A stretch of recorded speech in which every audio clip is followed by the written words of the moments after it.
There are only a few things that nearly all of us have in common: death, taxes, and shopping. We all spend money, but not necessarily on items that we really need or for the best price available. How to decide what is absolutely worth our money and, in essence, a part of our life that we needed to sacrifice to get this money. How to distinguish things that we want from things that we need. How to get the best value for money. In this episode, I will try to answer all of these questions and even more. Let's talk about habit of shopping. Hi, my name is Andrzej and welcome to the Helpful Habits. In this podcast, we'll learn how to employ good habits that will do the hard work for us.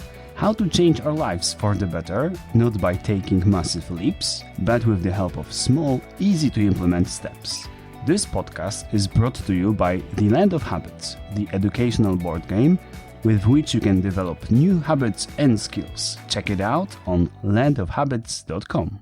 Why it is so essential. Whenever we are about to buy something, we tend to focus on the price tag and consider if this item is worth the money. But to answer this question properly, we need to be aware of all the hidden costs.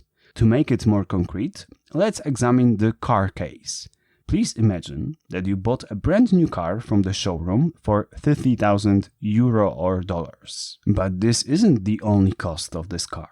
You need to buy car insurance. It will probably cost you about €2,050. In 10 years, just the insurance will amount to 50% of the car's value. And this is just the tip of the iceberg. If you add all the expenses of repairs and fuel, in 10 years you will spend twice as much as for the brand new car. As far we mentioned only financial costs. But there are also emotional ones. You will presumably be afraid of all the bad things that could happen to your new prize. A jealous neighbor can scratch it with a nail, or at the shopping mall, an inattentive kid will hit your car by opening his car door quick. Another time, the frustration will be boiling in you when you are looking for a free parking spot for 30 minutes in the city center. This is what I meant by hidden costs. If we want to make a smart purchase, we should be aware of them, add them to the cost-benefits analysis. Unfortunately, we also make mistakes in estimating how much goodness some goods will bring to our life. We overvalue how long we will enjoy it. This thrill from having something new and upgraded fades out quicker than we expected. In a week or a month, it is a new normal, nothing to get excited about. We not only underestimate costs, overestimate benefits, but also, more importantly, we pay for things with our life. Let's go back to the car example. How many days do you have to work to save €50,000? Maybe a year or two? Is this enhancement between your old faithful car and the new one really worth 2 years of your life? If you believe that in many cases the answer is no, this item I bought wasn't worth a year, month, week, or even a day of my life, then you can consider developing these 5 habits. How can you develop the habit of shopping in your own life behaviors? 1. Checking the importance. Let's put this philosophy of money into practice. Every time you are about to buy something, you should ask yourself these questions. Do I really need this? Is it worth paying all the costs hidden too? Do I want to spend this amount of my time, of my life, to spend this money on this item? As a result, you can have more money in your account. Instead of buying a bigger house for all the new stuff, you can buy less stuff and have plenty of space in your home that is just right for you. 2. Comparing prices. If you answered yes to all questions from the first habit of shopping, then you should ask yourself, can I buy it for less? Is there a better place for this purchase? Maybe the same pair of jeans is available in a different store, but at the better price. Instead of buying it in the first place you saw it, it would be better to visit a few other ones. It will be also beneficial for you to compare prices by using your smartphone. Every time you are about to buy something, before you go to the checkout, you should open the internet browser, go to Amazon or other similar services. Then type the name of this product and see if it is available somewhere else at a better price. In this way, you can feel good about yourself, that you have a strong will, and you can make the best possible decisions.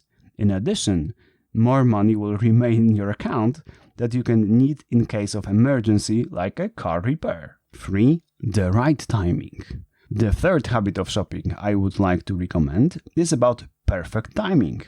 Each time we purchase something, we can have two opposite attitudes. The first one is, my spendings are spontaneous. I buy things when I need them. I don't have any stock. I buy presents for my significant others the day before their birthday. The second approach is, my spendings are planned. I buy things in advance at the best possible price. I buy presents for my friends and family many months beforehand. As you can imagine, I recommend the second attitude. Firstly, you need to create a list of things that you need: cleaning goods, canned food, or gifts. Secondly, you should actively look for them at a discount. The best example that illustrates the clash between these two approaches is buying Christmas decorations. You can buy it just before this holiday and pay a double price for them, $200 instead of $100. Or you can purchase them just after Christmas for only $20, which is 10 times cheaper. In addition, you also buy for yourself a peace of mind. This part of your Christmas preparation will be already ready. 4. 24-hour delay. Another habit of shopping that can be extremely useful is a 24-hour delay. It means that every time you are about to buy something expensive, it will cost more than $100 or any other amount that will work for you. You should put it on hold for 24 hours. In this time, your emotions will cool down, and maybe you will decide that you don't need it at all. Or you can use this time to compare the price of this object in other internet stores and save money. Instead of rush, be rational. Eliminate impulsive, thoughtless buying. 5. Asking for discounts.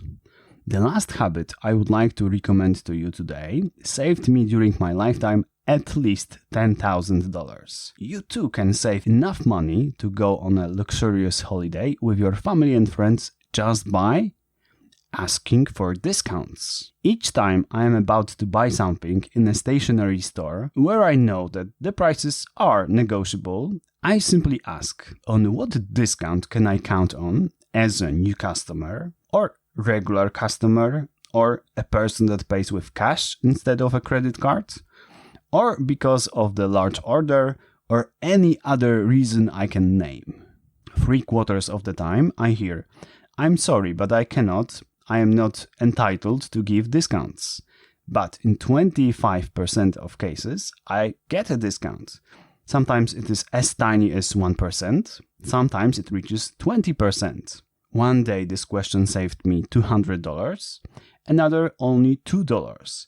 But a penny saved is a penny earned. In addition, earning it was straightforward. It required only a couple of seconds and a few words. Easy money. With this habit, you have nothing to lose, everything to gain. How can you activate the habit of shopping? Triggers. Without the trigger, you cannot fire a gun and develop a habit. This is why in each episode we talk about them in detail. Let's analyze each habit separately. 1. Checking the importance. I suggest the following guideline. After I feel the need to buy something, have something new, I'll immediately ask myself one of the following questions. Is it essential? Do I really need it? What kind of hidden costs does it have? 2. Comparing prices.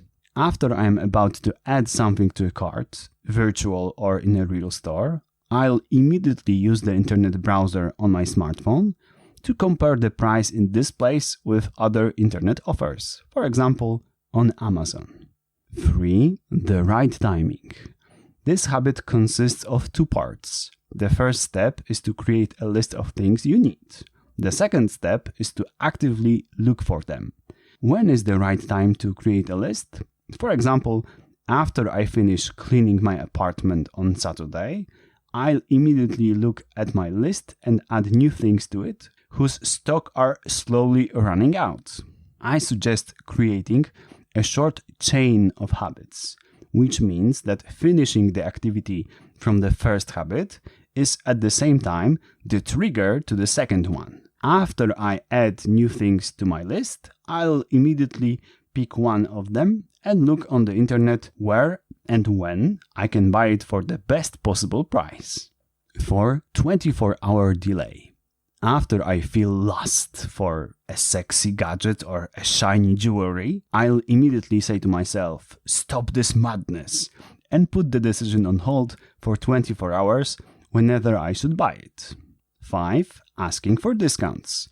After I am about to buy something expensive, I'll immediately ask the salesperson, what discount can I count on as a regular customer or because of any other good reason? How can you reward yourself in the habit of shopping? Rewards. Spending money on desirable objects can be exciting, especially if you can afford them. What kind of reward can you give yourself instead after not buying something? The easiest answer, compelling for me, is a sense of pride about yourself.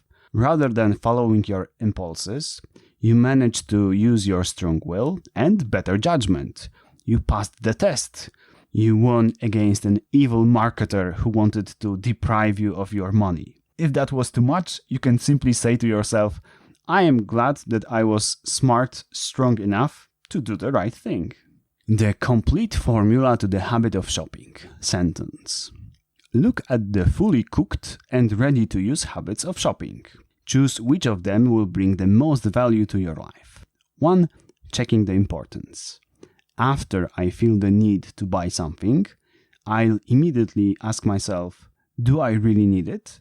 Thanks to that, I'll feel in control of my life and decisions. 2. Comparing prices. After I am about to add something to a cart, I'll immediately compare this price on the internet. Thanks to that, I'll feel relief that I didn't overpay for the exact same item. 3. The right timing, double habit. After I finish cleaning my apartment on Saturday, I'll immediately look at my list and add new things to it whose stocks are slowly running out. After I add new things to my list, I'll immediately pick one of them and look on the internet where I can buy it for the best possible price. Thanks to that, I'll feel as well organized as Monica from the Friends TV show. 4. 24-hour delay. After I feel lust for a sexy thing in my life, I'll immediately say to myself, stop this madness, and put the decision on hold for 24 hours whenever I should buy it. Thanks to that, I'll feel relief that I didn't make the same mistake as in the past. 5. Asking for discounts. After I am about to buy something expensive, I'll immediately ask the salesperson, what discount can I count on as a regular customer? Thanks to that, I'll enjoy paying less in the moment, or I'll remember the previous time when I saved a nice sum with this technique. Money is more than just a piece of paper or a digit on your account. It is a part of your life that you invested to earn this money. A part of your life that you will never get again. This is why it is so essential to make the best possible use of this resource. Use the insights from this episode, save money, space in your apartment, and yourself from embarrassment connected with the bad shopping decisions. May the power of good habits be with you, and see you next time.